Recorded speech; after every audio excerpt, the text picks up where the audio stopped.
In any relationship, the better we communicate, the closer we can get. For some, the bond goes beyond friendship. They become partners. And when a dog and a person communicate as a team, amazing things can happen. Almost nowhere has there been a more powerful demonstration of this teamwork than in the aftermath of one of the greatest tragedies in recent history. Captain Scott Shields and his 11-year-old search and rescue dog Bear are two of the heroes of 9/11.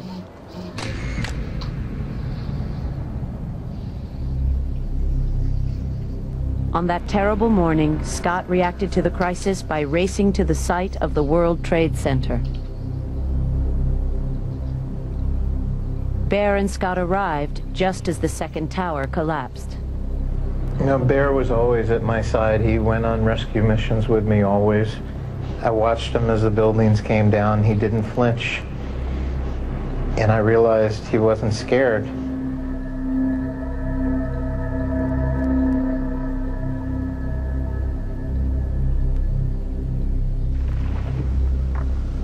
Scott couldn't have known how important Bear was to become to the hundreds of firefighters working there that morning.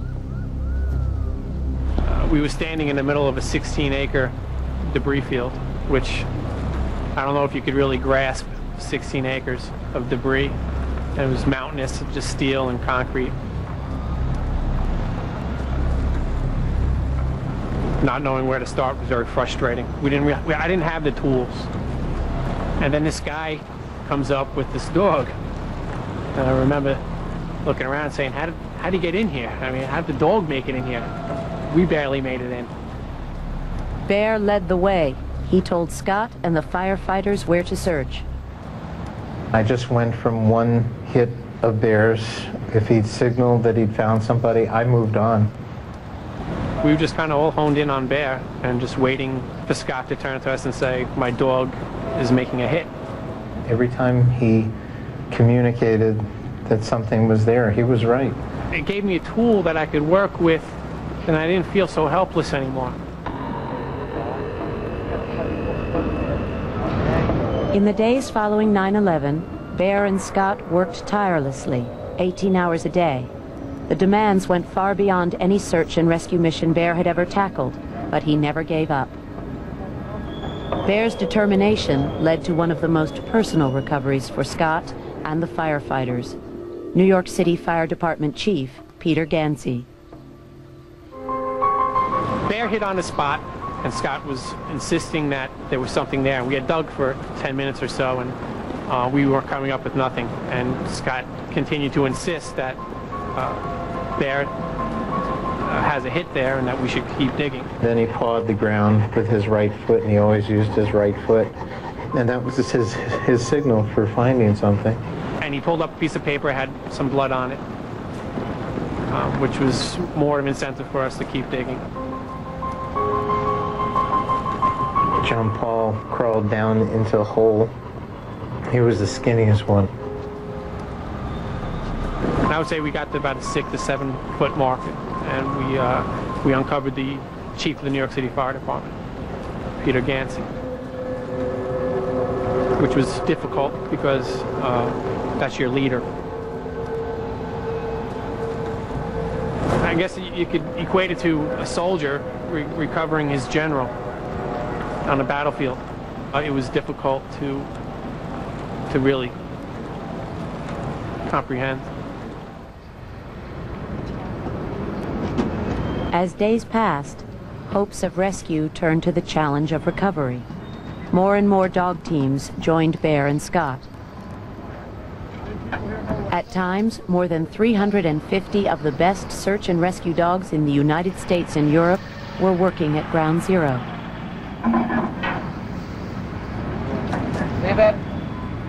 There was just no way to find things buried under that ash except to use the dogs.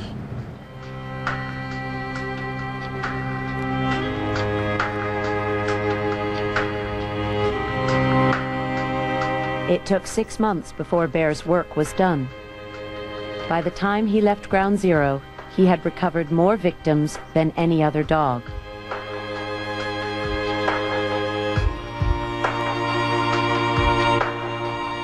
A year later, Bear died from multiple cancers. His fellow rescue workers knew they had lost a very special friend and hero. He was honored with a New York City Fire Department funeral.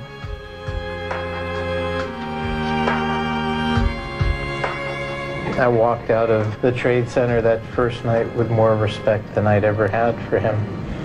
And I respected him more than anybody that I knew. I knew that I could always count on him. And every few years we need to remember that dogs are man's best friend. And that they talk to us.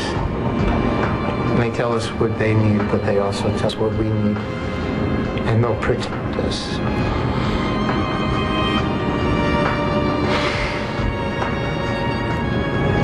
And sometimes keep us safe.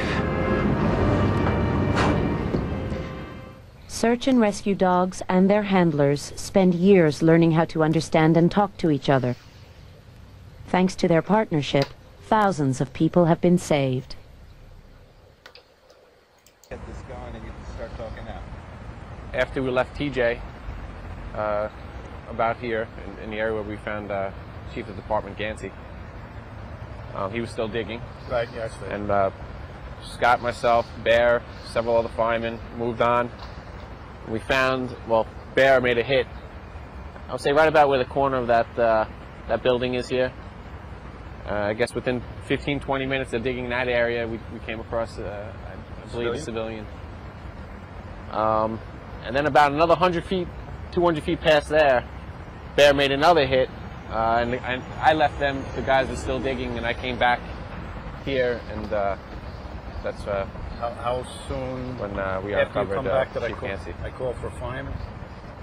That was within a minute. Yeah. I mean, when I came back, in fact, I walked over and I asked you how things were going, and then within a minute you said, "Give me a hand." Right.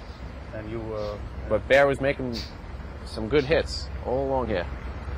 And what time do you think this was? I got here at 11. I'm taking a good question. I don't know, Scott. Do you know? No sense of time. My time is. I only found out the other day what time 7 went down, and I thought it was early morning. No, it was 4:30 in the afternoon. Time has had no comprehension of a sequence and at what hours things were happening. Well, taking a good guess, I probably ran into you over on VZ and West, probably somewheres around no later than 2 o'clock. And then that's when we came through all the buildings and worked our way back out. I would guesstimate around 3:30 or so. It was when we were over here. Chief Ganci was found. Yeah, but about 3:30. Gave us the area to work with. So that was the first day. That was I didn't see any other dogs on the site. That was you and Bear. So the epitome of man's best friend. There you go. Yep.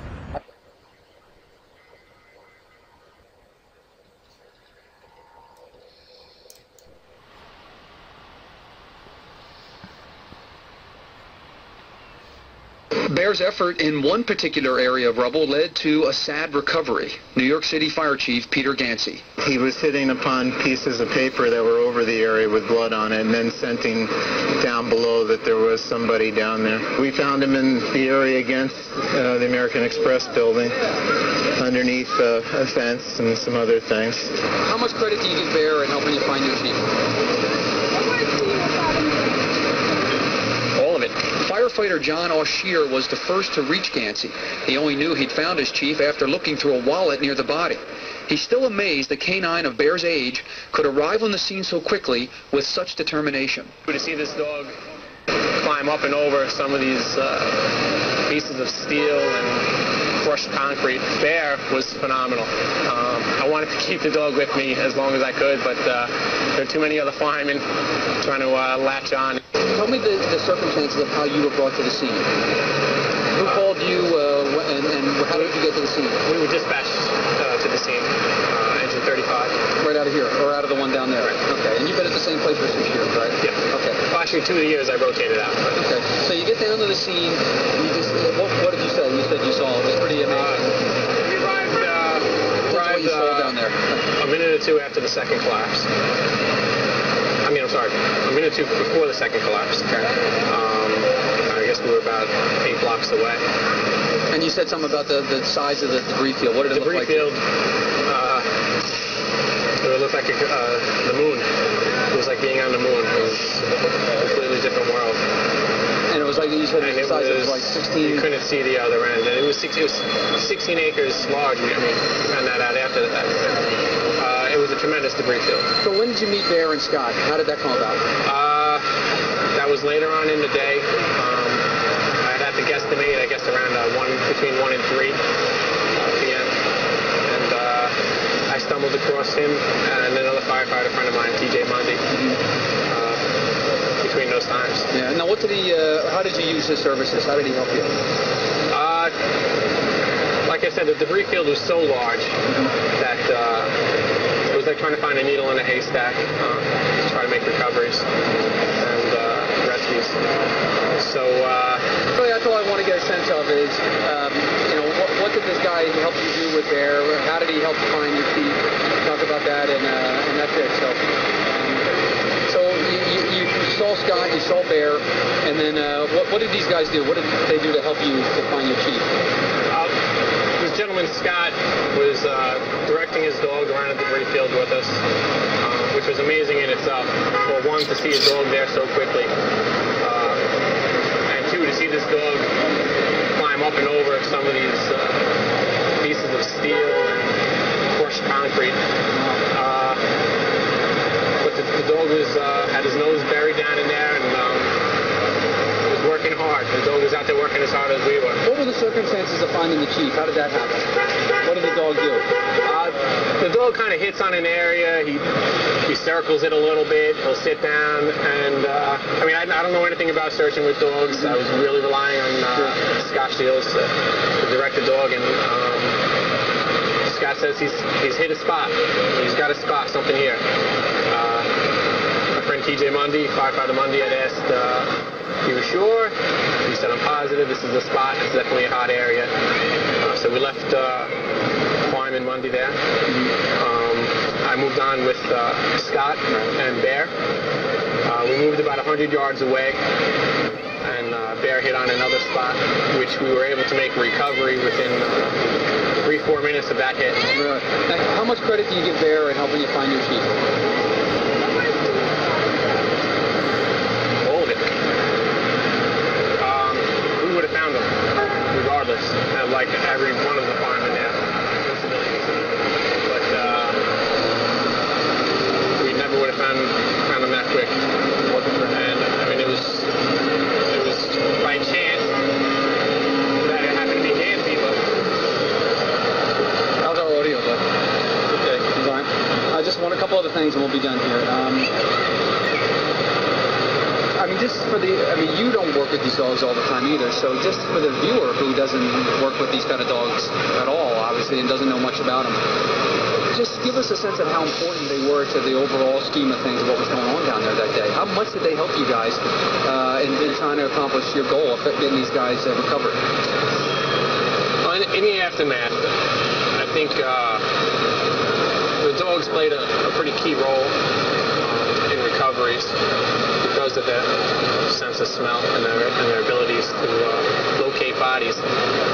Because, like I said, the debris field was so large.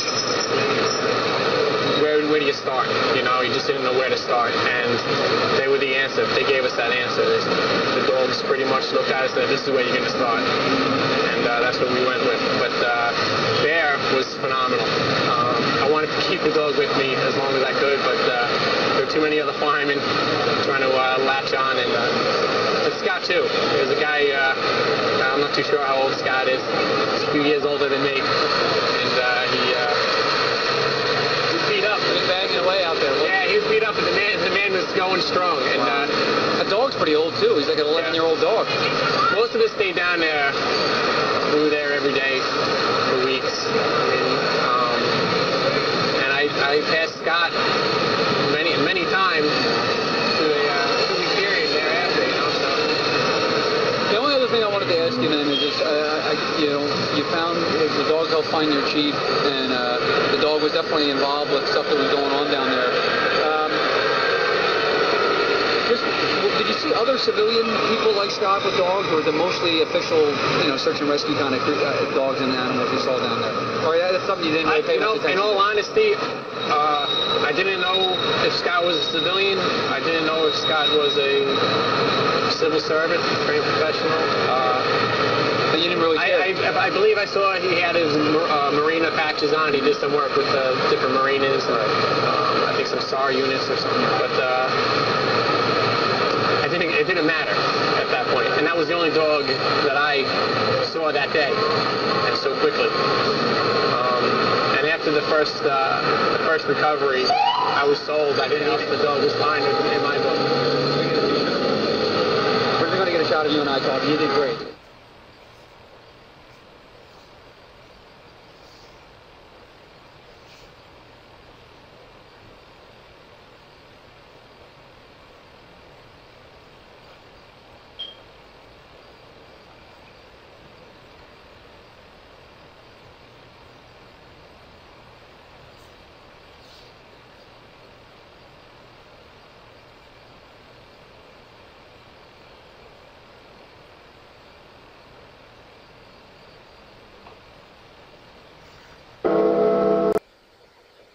Minutes from ground zero to receive the medal. In recognition of the tireless courage and the service to humanity. They've been putting in 12-hour shifts since September 11th. We recovered remains of firefighters. We recovered 3 firefighters on that day.